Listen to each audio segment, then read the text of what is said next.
In September of 1993, Sonic CD was released, and the Sonic fandom was changed forever.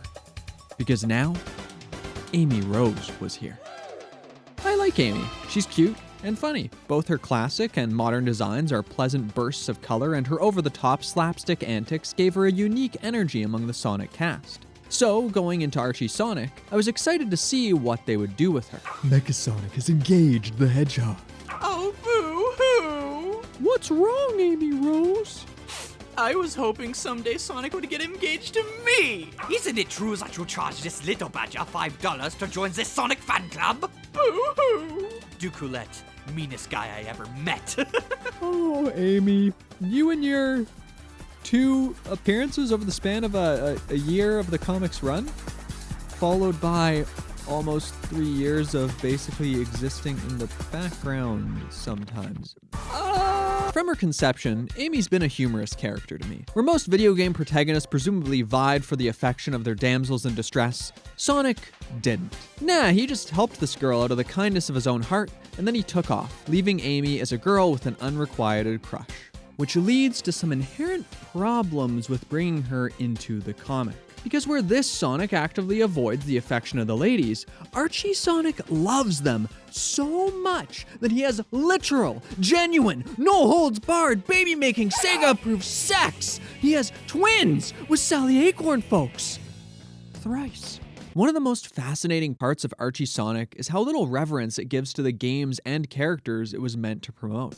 If you aren't Sonic, Tails, or Robotnik, then you can get in line and wait your turn. Silver the Who? Sorry, couldn't hear you over Acorn's Secret Service Director Harvey Who, one of the few men alive who knows how many licks it takes to get to the center of a Tootsie Pop, and he's also your boss. More often than not, even Knuckles was treated like a side character in his own spin-off series. If there was one constant in this mess of a comic, it's that no one is sacred in Archie Sonic. So when Sega demanded Amy be redesigned to fit her new Sonic Adventure look, allowing her to appear in that game's comic adaptation, the story made sure to immediately have her captured and entirely cut her personal storyline. We don't have time for that. We've got to get back to Uncle Chuck and Monkey Kong. But hey, maybe now that Amy has her hammer, we can start playing around with her silly dynamic with Sonic. Start throwing in some will they, won't they teases maybe. But no, that storyline is given to this character, Mina Mongoose, your new favorite Sonic love interest, instead. Because Archie had already established in its universe that Amy is a really little kid. So even when she magically ages herself up, the comic makes sure to remind you that she is still mentally a child, to insist that she is still not seen as an equal to the Freedom Fighters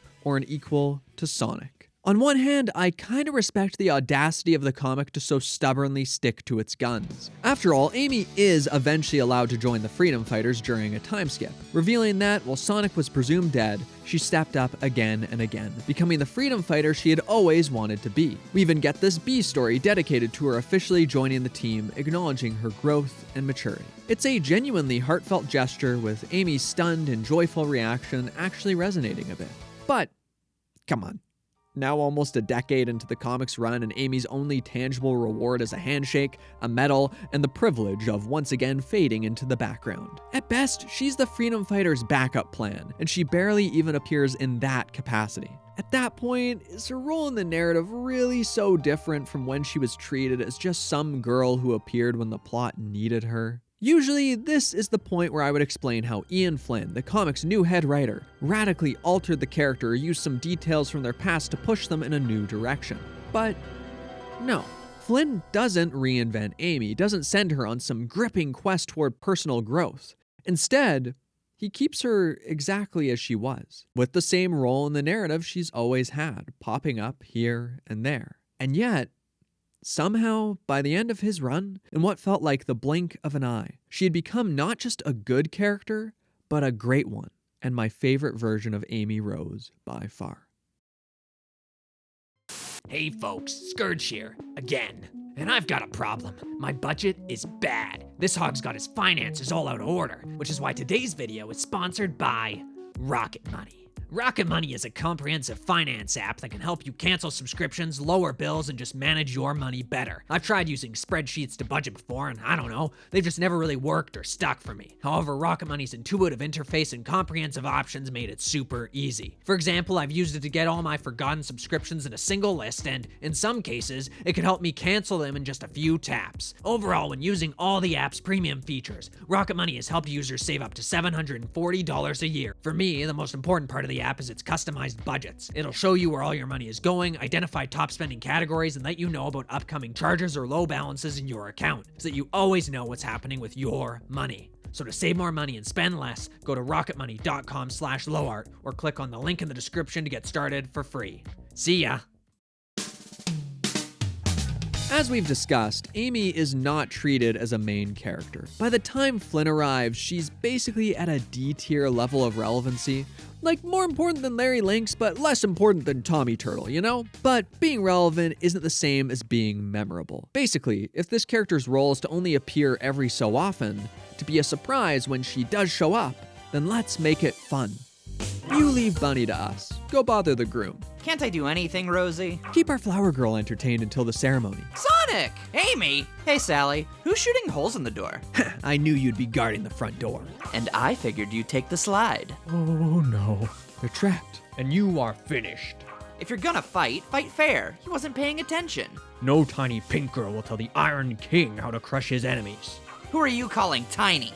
Yeah, every time Amy appears, she's a blast. The comic fully leans into the idea that she's this feisty kid ready to lay the smackdown if you're causing trouble. She's often paired with Tails, the resident little brother of the group, which frames her in a similarly childish role. From Sally setting her up with Sonic for a mission since she knows Amy's been dying for some alone time, or the way Amy tries and fails to mimic Sonic's mid-action banter. There's an underdog quality to her that elevates her brief appearances. Then, on a moment-to-moment level, Amy is just adorable. I love watching her and Tails geek out about Sonic. I love her self-satisfied grin when she goes to bash bots, and I love when she finally gets the chance to step up for her heroes. After all, when the Freedom Fighters are forced to travel abroad after their home is taken over by the Iron Dominion, Amy is left behind to hold down the fort.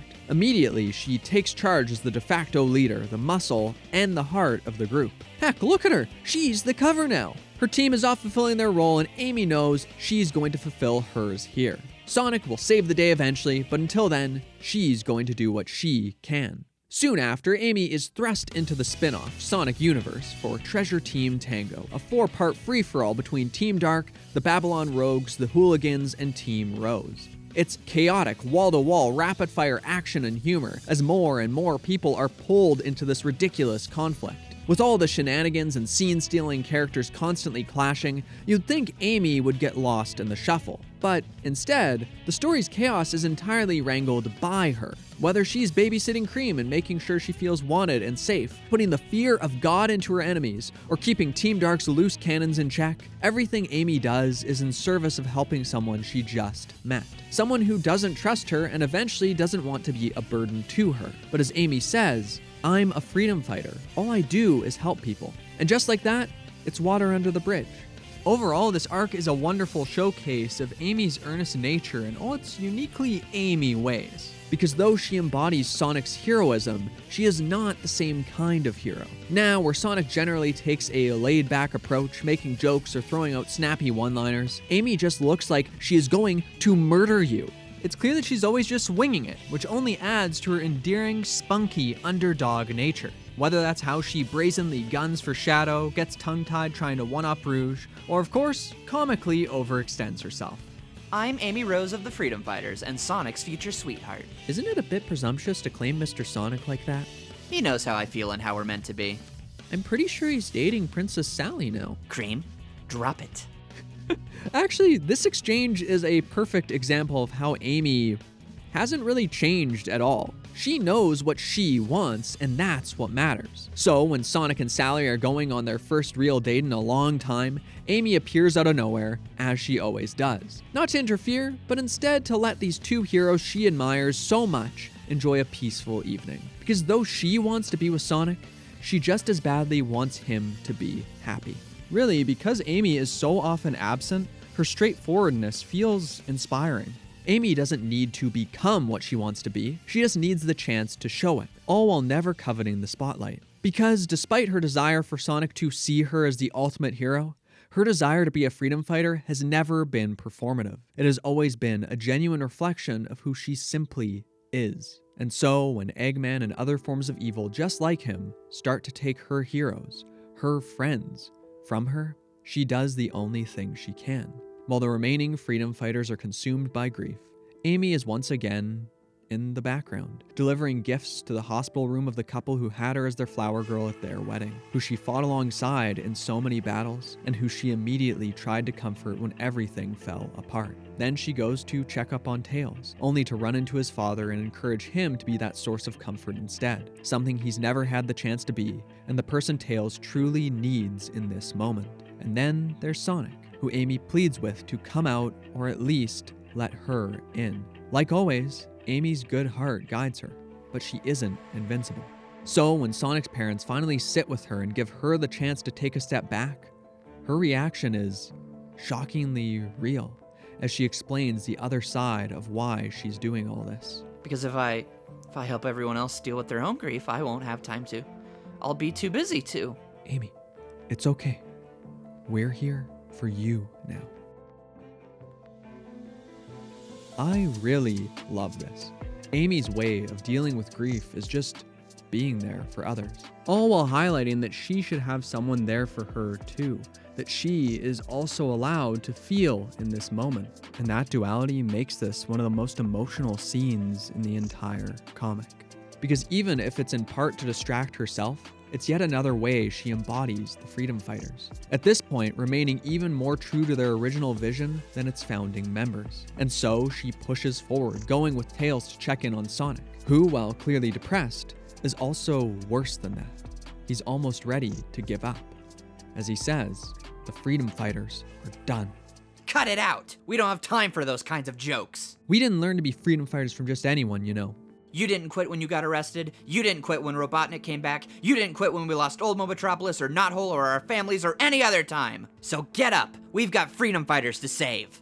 And just like that, Amy and Tails inspire the very same hero who inspired them. It's a fantastic scene, a powerful culmination of Amy's steadfast stubbornness at its most motivating, as she even puts the love of her life in his place to snap him back to reality. At one point, Sonic viewed Amy as little more than a nice, if somewhat annoying, kid. But now he respects her not only as an equal, but a genuine friend. The two have actual banter now, her hugs transforming from a comedic nuisance to something he has no qualms with, to something he finally initiates himself.